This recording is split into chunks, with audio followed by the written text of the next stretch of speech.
Hello, Patriots. It's Coach Rost.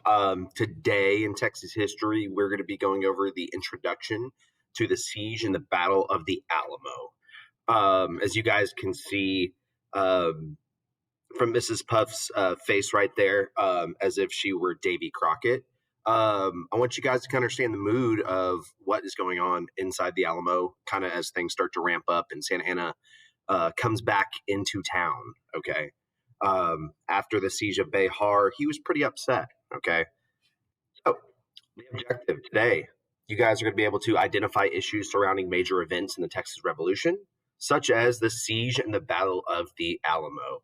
I know you guys probably remember a decent amount about the Alamo from fourth grade, but I want you guys to maybe look for things you didn't know, okay, when we do our discussions today. Moving forward, the next couple of days, we'll be going over the Alamo as well. Together.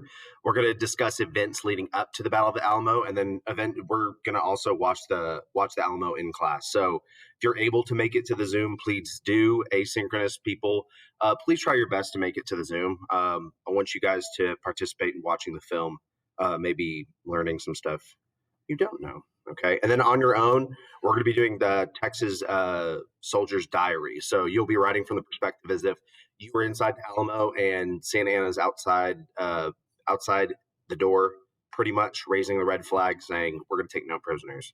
I want to know how you would feel. Okay, so just to get started as a warm up in class today, what we're going to do is on a scale of 1 to 10. I want you guys to tell me how optimistic are the people of Texas after the Battle of Gonzales and the Siege of Behar. Remember, they actually win these battles. Okay, so as you guys can see from Michael Scott and Dwight Schrute in the GIF, the mood is it's a good one. Okay, so I want you to tell me how optimistic you think they are moving forward. Okay, next we have the other side. So on a scale of 1 to 10, 10 being the most upset, how upset is Santa Anna after the Battle of Gonzales and the Siege of Behar? And you can see from Michael Scott there doing his best Santa Anna impression after being defeated twice by a small rebellion. He's probably not very happy. So I want you guys to really take away after the Siege of Behar, Santa Anna was not happy. Okay, he was ready for revenge. So when his brother-in-law, General Cost, comes back to Mexico after being released, that's when he himself, Santa Anna, leads his Mexican army back to the Alamo. Okay. So what did the Alamo look like in 1835? I'm going to let you guys do this on your own. It's a really, really cool website. Just click on it briefly. If you click on it, it'll take you to a tab um, where you can kind of look at present day Alamo and then go backwards to what it was in 1835, 1836, maybe before the siege of the Alamo took place. So it kind of puts you in perspective of what's going on. Then we also have a video of deconstructing the history of the Alamo. It's a really cool video. It kind of lays out how many troops Santa Anna was bringing, how many people were inside the Alamo as far as Texas soldiers. So it's not very long. I believe it's like 2 minutes long. So check that out. It kind of helps you understand what was going on and where people were at in the Alamo. Oops. All right. So let's just recap what took place. So after the siege of Behar, December 9th, 1835, Texans then occupy San Antonio and the Alamo. So remember, Mexican forces are out, Texas forces are in. So the way I explained it is you guys always remember the Alamo is about the Texans inside and the Mexican soldiers outside.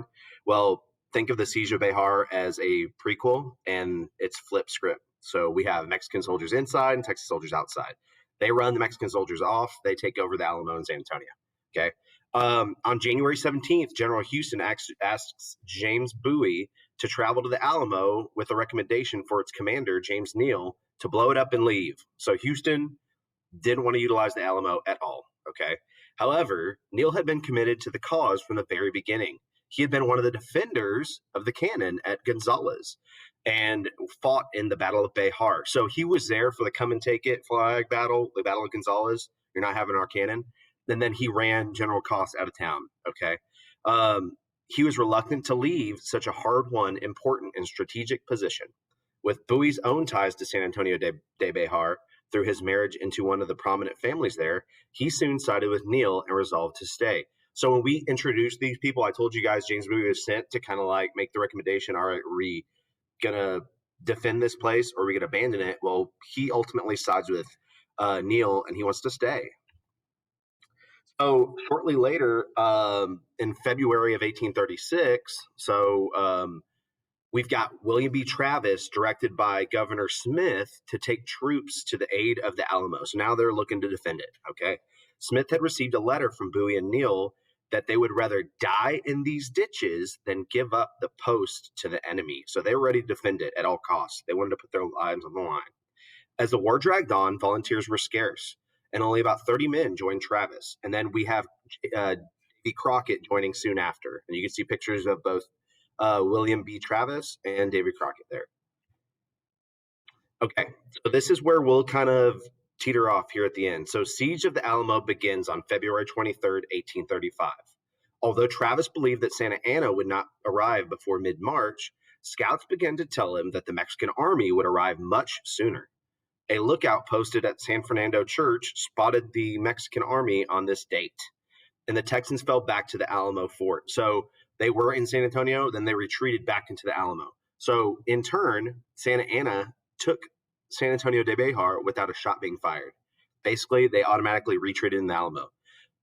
There was a lot of Mexican soldiers, guys, and there was not a lot of Texas soldiers. So remember, the viewpoint I want you guys to have in all of this is the Texas soldiers were the underdogs, okay? Santa Anna ordered a red flag raised at San Fernando Church, which sent a message to the defenders that they would receive no mercy. He wanted to take no prisoners. Okay. Texans responded with a shot from their largest cannon, an 18-pounder. That's very Texan of them. The siege had officially begun. Okay. So now we are really kicking off the Battle of the Alamo. All right. So what I want you guys to take away from this is I want you to think about what would it be like inside the Alamo? Now, do you see Santa Anna and his 2,000 troops coming? Just like Mr. Krabs here is in the meme. He's freaking out, right? It's probably not a very happy situation. Okay, it's probably serious. You're probably contemplating a lot of things, like what are you going to do, where are you going to go. So that's why I had you guys look at that kind of 3D virtual reality, what the mission looked like back then. So maybe tell me what part of the mission you would have went to, what you would have been, what you have done. Okay, and that's what you're going to do in this Texas Soldier Diary assignment. Okay, so if you go to Schoology, you're going to find today's folder, and then you'll find the Texas Soldier Diary assignment. Okay, and the directions are going to be that I want you guys to imagine you're a soldier. After word of Santa Anna and his 2,000 men are headed towards San Antonio, you retreat to the Alamo. While inside the Alamo, you see him raise the red flag, claiming to take no prisoners. You're going to write a diary entry about how you currently feel and what you plan to do / where you'll go in the Alamo. Fight or flee. What are you planning on doing? Okay. Remember, Santa Anna is back for revenge after the siege of Bejar. Remember to use complete sentences and explain what the mood is like inside the Alamo. Okay, and I gave you guys a sentence stem there. It says, as I write these words, Santa Anna's taken over San Antonio. I feel ... Okay, so that's what you guys will have to do for me today.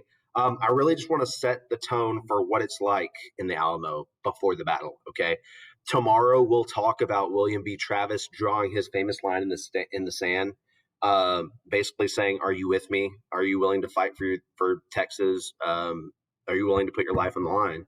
And we'll talk about the relationship between him and James Bowie, and how they eventually agree to both be leaders and kind of work together. And of course, Bowie getting sick. And then we'll move into kind of the actual thicket of the battle. Okay. So if you have any questions, reach out to me on Schoology. Asynchronous learners, if you are not able to make it to our Zooms, please try your best effort to show up. I know we're ending the second 9 weeks, but I'd really like to see you. Make sure that your grades are all taken care of. If you have missing assignments, turn them in. If you are struggling with anything, please reach out to me. Okay, I'm doing my best to get a hold of all of you, but there's a lot of you. Okay. I hope to see you in class. Otherwise, I will see you guys when I see you. Have a great Thursday. Bye, guys.